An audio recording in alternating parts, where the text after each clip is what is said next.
Hello, what's up guys, how are you everyone? I hope everybody is well. Today I have on Maxis 808 and today I will show you in this car how you can do steering angle sensor calibration. You can see steering angle sensor fault, car traction light on when I start car, and that's the problem. And today I will show you how you can do steering angle sensor calibration with this computer scanner. Okay, see, go ABS, like, okay, and then okay, go special function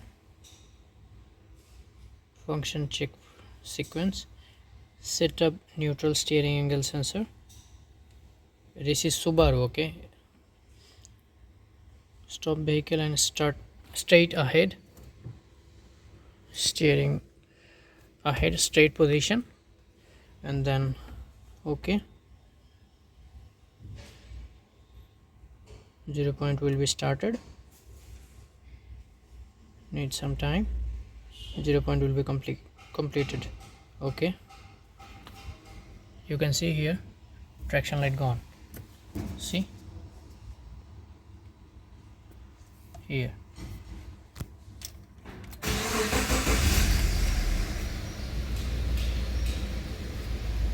perfect.